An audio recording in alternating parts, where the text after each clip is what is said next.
تپوس به نه کوي ما څلور زامن درکړي حافظ پکې شته تا به خوله وازه نیولي عالم پکې شته خوله به دې وازه نیولي څه دې ته جوړ کړي چې ډاکټر مې جوړ کړی ښه ده ټیک شوه ښه ده ډاکټر ته ضرورت شته ښه ده یو دې ډاکټر کا انجینیر مې جوړ کړی ډېر دې ښه کړي دي انجینیر ته هم پکې ضرورت شته لیکن زما قرآن ته ضرورت و که نه دې ملا ته پرېښی دی مونږ دا دین قصب ګرځولی دی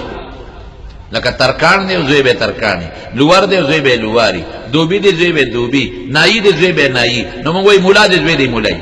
زمونږ دې سره کار نشته او قسم په خدای که نه دا تپوس وکړي چې نیتوب دی ولې نه دی کړی قسم په خدای که دا تپوس ده نه وکړي چې تا ترکاني ولې نه ده کړې خو یو قسم دی که ضرورت دی وکوه که نه کوه او زما په رب قسم دا تپوس به کوي چې قرآن دې زده کړی دی که نه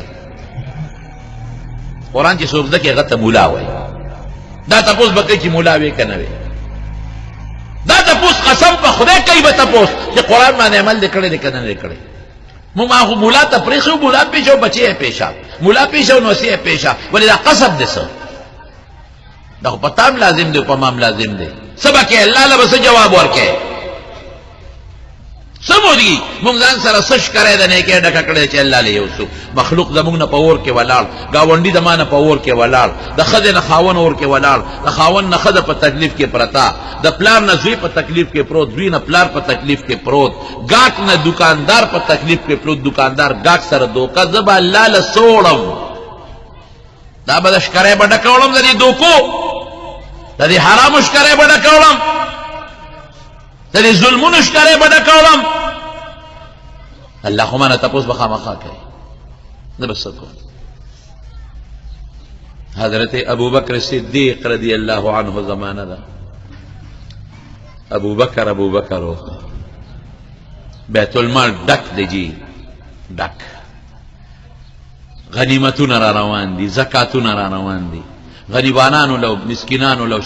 یتیمانانو کونډو له تنخواګانې مقرر دي حضرت عمر فاروق رضی الله عنه وی ورلم بیت المال میں چیک کاو حضرت عمر د حضرت ابوبکر صدیق سینیر منسٹرو دویم نمبر ولی عهد چې وته وی لاړم بیت المال مې کته سیکرټري ته مې کاغذونه راوړل رجسټر راوړل چیک کوم چې کاغذونه مې وکتل نو ډېر خوشحاله شوم هر یتیم مسکین فقیر کونډه الارچا نوم لیکلی پلار نوم مخامخ یې ورته مواد لیکلي تاسو مواد ورته وایئ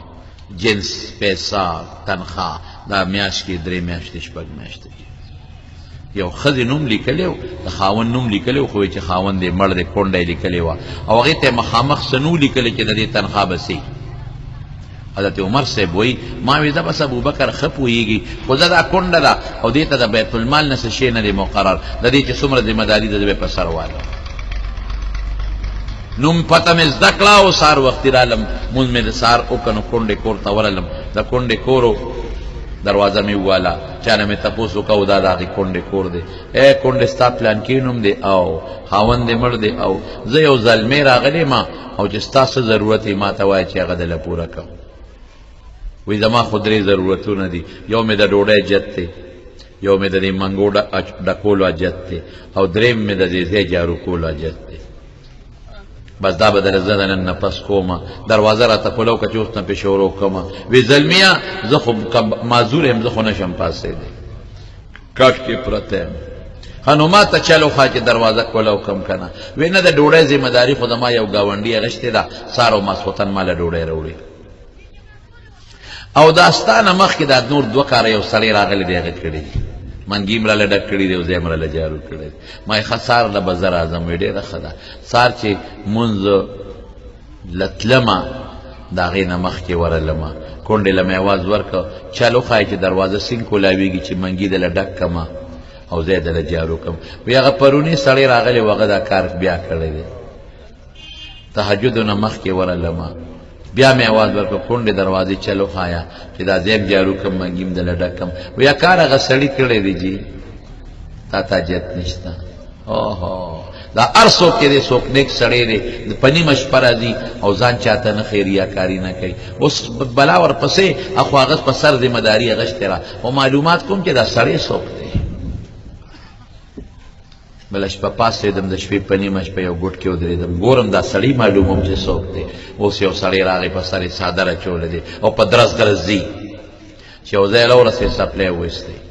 رو رو روان شو په قلار قلار چې بیا یو ځای ورسېد نو سپلی په خپو کړې او په درز درز روان شو دروازې له د کونډې ورورسېد نو لاس یې ورښکته کړه د بار نه او د دننه یې دا ته زنځیر کولاو کړ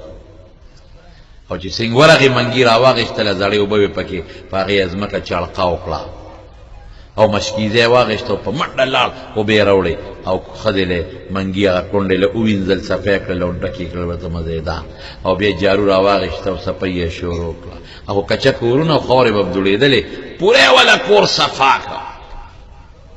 او بیا خځلې راواغېستې په دا سر به یې کېښود ټاټکې او ډیران ته به یې وغورځو بیا به یې خځلې راواغېستې په سر به یې کېښود اوس د سړي مخ پټ کړی تیاره د بجلی خو هغه زمانه کې ویلم او سړی څو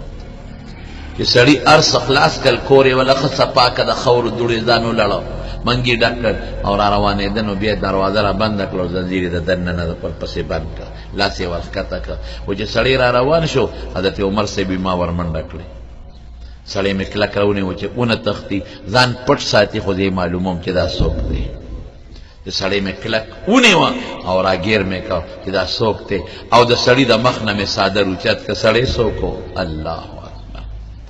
چې مخ مې کولاو که سړی خلیفت رسول الله ابو بکر صدیق رضی الله تعالی عنہ دی اوهو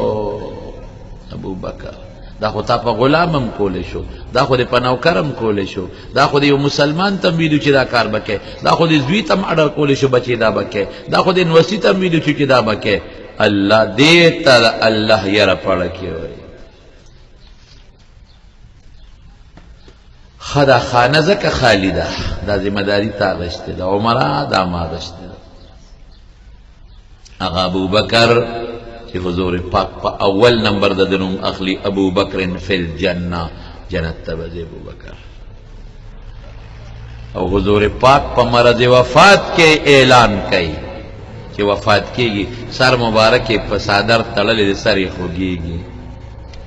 او د قدم د غشتو نو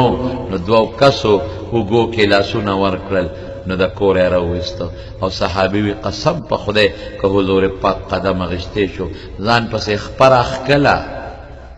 د دې قټې ګوتې لا کرخه جوړه کړه په دې ځمکه باندې ما په ممبر کېنوی چې په ممبر یې کېنو نو څه وایي ای خلکه په ما د هېچا احسان نشته ګورې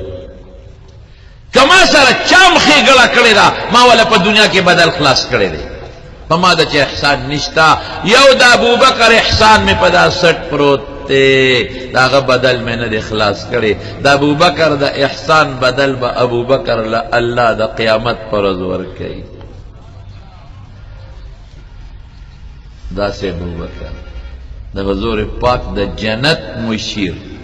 د محشر د ورځې مشیر د دنیا مشیر خدای نه دا یاره ما ته تاسو کو ابو بکر دلته خو دې سپلې وستل ته دی واچولې او دې لګ دې کې پخپې بلخ پیروان شروع دا ولې داسې جمعات خونو وینا عمره دا خوا کې د یتیمانانو کوټه ده ماشومان بچی دي یتیمانان نو دلته دلک په قلاره قدم اخلم او سپلو نخ په وباسم چې اسې نخ په مې درزو کې د یتیمانان د خوب را پانسی ممکنن کېلې اخرو نو پوستکی د گاونډي د کوسې مخې ته غورځو مالټې اخرو کېنوان نو پوستکی په ډیران د گاونډي کوس ماشوم ته غورځو چې دا پې خفه کړو ته به دا عمل خدای له وړې الله سره مینه به کوو زما ورور الله به راضي کوو الله خفه دې زموږ نه هغه الله چې مونږ سره څه نه دي کړی مونږ دې څومره خوشحاله ساتلی مونږ له څومره ښکلی وجود را کړی دی مونږ له څومره ښکلی شکل را کړی دی مونږ له څومره لوی عزت را کړی دی همونږ خفه کړی دی تپوس به نه کوي